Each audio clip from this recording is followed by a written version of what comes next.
I want to thank you guys so much for finally getting me to 1,500 subscribers. I can't even thank you guys enough, and I'm extremely grateful for that. It's been a long time coming, and 2020 especially has been extra crazy with the global pandemic going on. I graduated from high school earlier this year, and I'm now in college pursuing a degree in biology, and I also work 30 hours a week. And I absolutely love all of that. I like going to school and learning. I love my job, and I love this channel especially. And it's just kept me plenty busy throughout this entire time. And this pandemic has been crazy because it has extremely limited what I can do for this channel. I can't really travel anywhere. My dad and I took a 5-day trip down to Texas, but even that, behind the scenes, was crazy because we had to make sure we're maintaining social distancing and the mask and everything going on. So that was difficult to do, but I'm so happy that we were able to make it work. And then now we have these virtual interviews, which I'm going to be honest, I was really skeptical at first about how we're going to make the virtual interviews work. And I thought it would have been too choppy and kind of weird looking, but I am extremely happy with how these virtual interviews came out. And I've done animals from across the planet now, and it's kind of expanded my horizons for what is possible for this channel. I've done koalas from Australia, the Iberian lynx in Portugal. I've done the kinkajou in Costa Rica. I also have a monk seal video coming up, which is still in editing, so you guys will see that soon.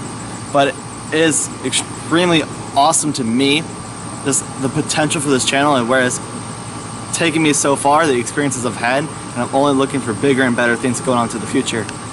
And also this channel is allowing me to do different things. With the pandemic, I kind of change up the videos I'm doing, and I want to do more projects at the house. Maybe some more virtual interviews are definitely happening. I want to do some collaborations with people virtually, or maybe even once the pandemic's over, doing it in person, and I think that would be super cool.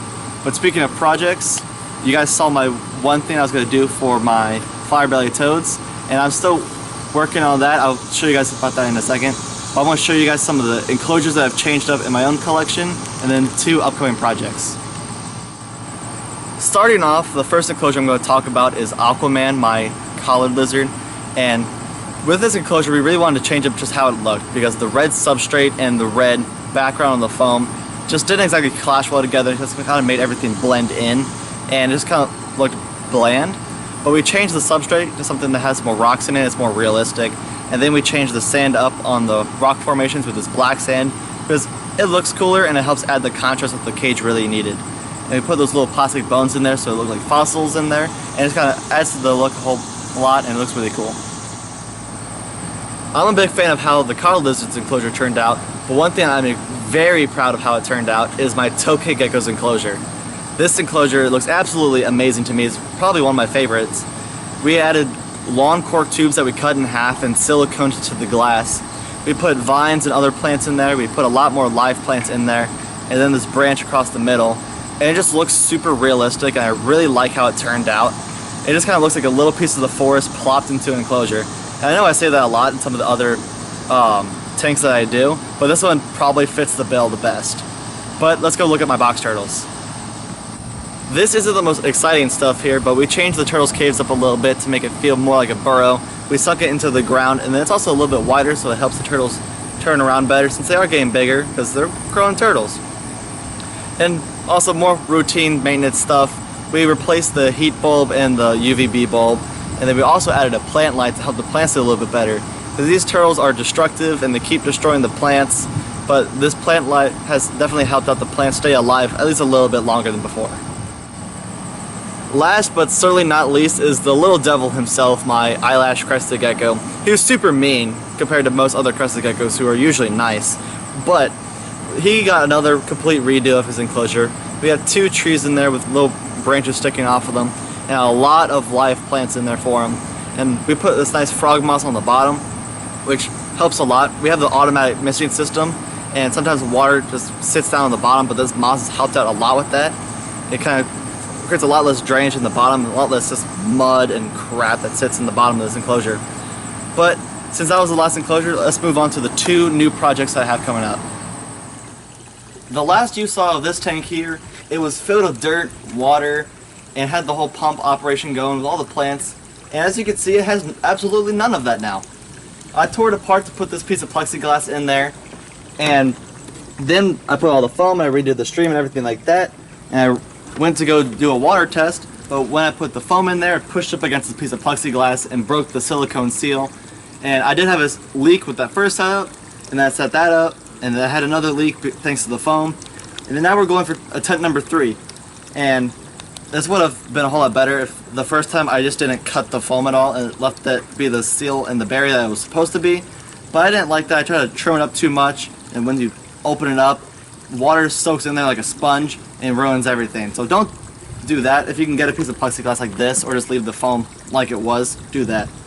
But we're gonna redo this, and then I do want to get the fire belly toads in here eventually, but once we finish this up, I will have a video introducing the fire belly toads and kind of put the final touches in there with the shrimp and some more plants and things like that. I'm really looking forward to that. But next thing's next. I'm gonna move this. I impulse bought a new tank. I impulse bought this 55-gallon aquarium for $40 off of Facebook Marketplace, and it's a bit damaged. Usually 55-gallon tanks have a little brace right here, which is broken off at some point, which I will trim up and make it not as ugly or as sharp and dangerous. And this I plan on being a corn snake enclosure.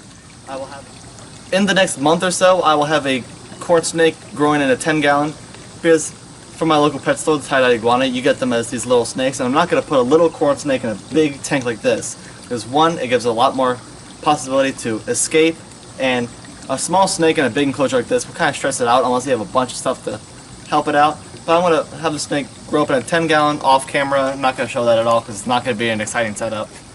Once the snake gets big enough to go into here, I'm going to set up a grassland theme in here. I'm going to put some dirt and some grass seed in here. And while the snake's growing up, I'm going to let the grass and all the plants in here grow up as well. I'm going to have a little area with some bricks and rocks, kind of look like a fallen down part of a building or something like that for the snake to hide in. I still have to figure out what I'm going to do with the water feature, but that's not really important right now because there's no animal in there. And then I want to have like a little grass hill in there that's also going to act as a hide. And I will also do another video setting this whole thing up, and I'm really excited for this. I had the idea come to me one night, and I was really bored. I messaged a person on Facebook, and I went and bought this the very next morning. So it all happened very fast. I'm still really glad I did this. It was really, I had a bunch of stuff on the glass, that's what happens with aquariums, but it's not that hard to clean off, so it's a bit more work, but whatever. But I do want to thank you guys again for 1,500 subscribers and doing with all the talking I did today. There's all the little updates and things like that, but again, I'm extremely grateful for all the support throughout the years. It's been a long time, and I've gotten constant support from my friends, my family, coworkers, my boss, everybody, and I hope to get even more support and have more viewers in the future. So make sure you like and subscribe, share with everybody you know, and let's hope we can come up with more projects and just do more cool stuff like this. But thank you so much.